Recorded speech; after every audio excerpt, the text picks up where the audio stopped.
What's the storage like? Too big though, it needs sectioning off. Edit that bit out. A bit of ice in there and a few little... And a couple of drinkies. These slide out, and if you're into fishing like I am, amazingly high definition. Like the faster you go, the better she cuts through it. Your night vision ruined. That will save it. Stuff I don't like, but it's wet storage.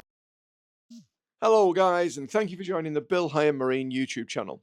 Today we've got another fantastic review for you. It's an in-depth deep dive on the Zodiac 650 Pro Open rib. It's a boat that I've used a number of times now. We've done a few demos on it. Everybody seems to really love it. I really like it. So as a dolphin swims underneath the boat, why don't you come along with me and I will show you exactly what I like about it, what I don't like about it, and just some ideas on the performance that you're likely to get, real world, real life scenarios, so that you can make an informed decision about whether it might be the right craft for you. So without further ado, here we go. So what do you think of the storage on board, Kaz? It's amazing. Amazing. You let me take everything I wanted. No, seriously though, what's the storage like? Perfect. So, big anchor locker here. Yes. There's an absolutely huge locker here. Do you know what? It's a bit too big though. It needs sectioning off. You'd get lost in there. You could throw a 3-pound bream down there. Or you could hide a body. Okay, that's a little bit macabre, but go on then. And do you know what we've done for these in the past, which works really well if you just open that again? So that's straight down into the bilges. I've got my wet gear down there from spearfishing, but we've put some like trays, yeah, you know, plastic trays. I found some that fit just the right size, and you can kind of fix them together and just slide them in, slide 2 in at once, yeah, for your dry gear. And I like that you can actually open all of the lockers and keep the cushions on, which is an absolute bloody brilliant idea, because it's so annoying having to take a cushion off, put your stuff in and then clip it all back on. So I love that, and I love the clips on here. What are them weird little clips? What clips? The little cushion clips. Oh yeah, they're good, aren't they? They're very good. They're like magnetic, yeah, but they've also got a mechanical click as well. So yeah, they're super. Yeah, they're very good. Dead roomy, really comfortable. The ice box is perfect. I've taken a really nice picnic today.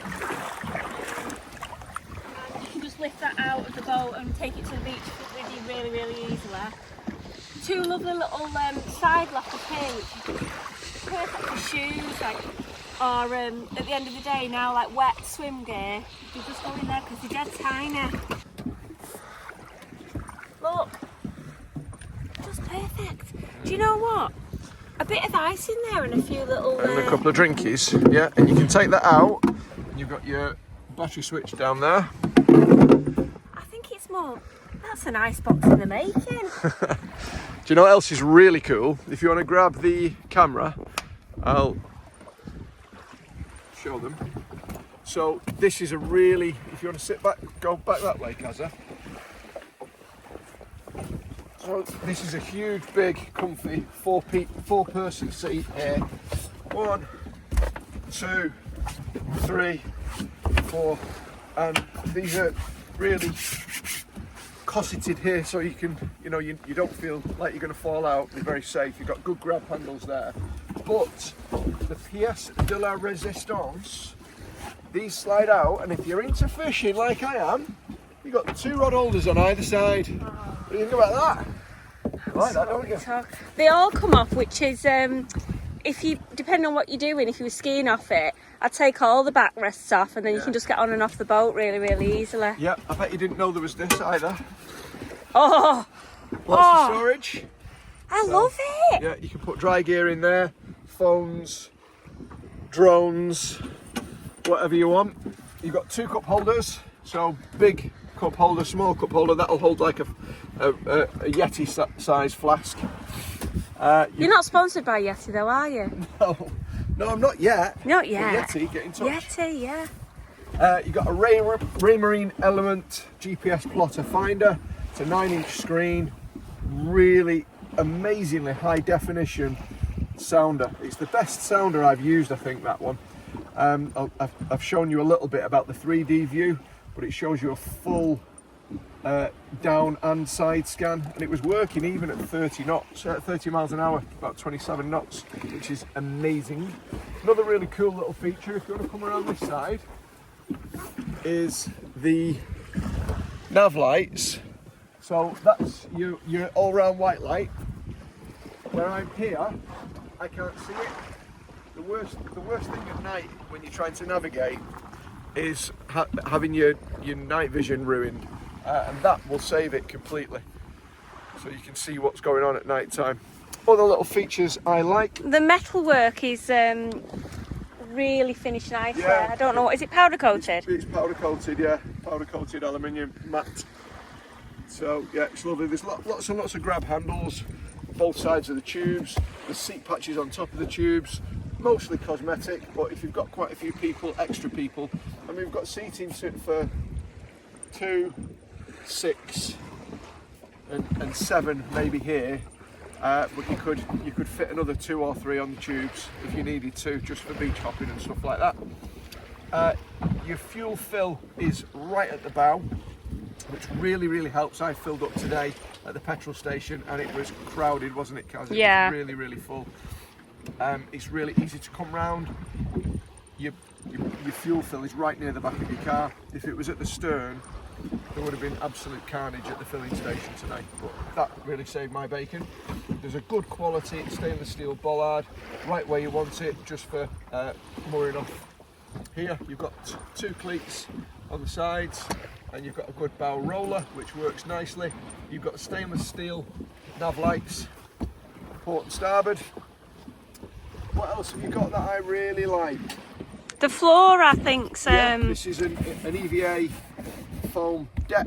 It's very easy on your feet. It's a piece of cake to jet wash off, and if it gets particularly badly damaged, you can just rip it off and fit a new piece. It's like non-slip, isn't it? Yeah, it's a few bits of spec. So it's got a 175 litre inbuilt fuel tank, which will get us right the way around the island a piece of cake. It's going to get you just over 175 miles, maybe 200 miles if you take it easy. Stuff I don't like. I'm not mad keen on the fact that, I've intimated to it before,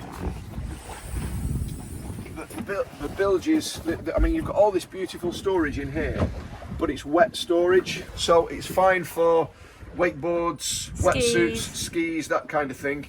But what they've missed a trick really, Zodiac, excuse me, Sydney. They should have some little infills that fit in there, trays, so you can keep your dry gear in, and that will slide all the way to the stern. I mean, you've got 15 feet of storage there if you play your cards right. So anyway, what we've done in the past is we've put a couple of trays in there, or 3 trays in there. They're attached with a little piece of string, so you can pull them out, push them in, and you've got lots of dry storage, which is also accessible through that little hatch there at the stern. So yeah, that's something that they could improve. Otherwise, the hull is a very sensible 24-degree dead rise, so if you like your deep V hulls, this is the perfect hull for you. 24 degrees is about as deep as they get, so you'll cut through some really rough stuff without knowing it's even in front of you. There's quite a lot of lift on the hull as well. There's 3 chines on each side, which provides a lot of lift. There's a little bit of a planing pad, so if you're wanting to go slowly and efficiently, you'll plane this boat at about 20-ish miles an hour, and it will be exceptionally efficient at that speed. It's got a 150 Mercury on it, this one, and it's very quick. Maybe a little bit overkill unless you're one of those people that likes speed and likes plenty of power. They come with generally a 115, but they're rated up to 175, so 150 certainly isn't overpowered in any way. Plenty of grab handles all over the boat. If you're around in rough sea, you'll find that you're never going to fall out of the boat. There's always somewhere for you to grab hold of. 2 12-volt takeoffs for your kids to charge the phones on. all in all, I think it's a well-rounded package. Easy to tow, easy to launch, so you can tow and launch this boat with an L200 pickup or a Touareg or anything like that, and it probably won't even know it's on the back, to be honest with you. It's 6.5 metres in length, so okay to store on most driveways. The hydraulic steering system is very light indeed. It's an Ultraflex, which is kind of industry standard. They're a responsive yet powerful system, so you can feel what's going on with the engine, but you get that amount of assistance that you need so that you can steer. I mean, when I was manoeuvring, I was actually using one finger on the steering wheel just to turn us around in the bay here. So that's pretty cool. Another thing I forgot to mention about this boat while we're getting pulled in by Cardinal's Yard is the offset console. So you can walk through it quite easily.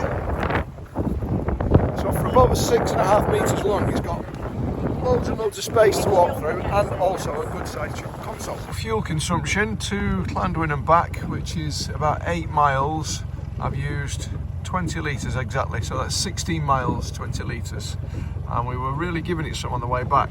So just under a mile a litre at probably 35 knots. I think that's pretty good.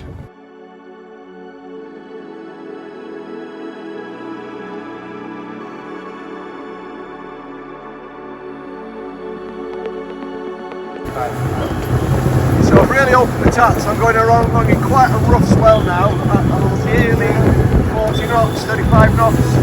She's handling it so well. It's like the faster you go, the better she comes through it. Which is nice.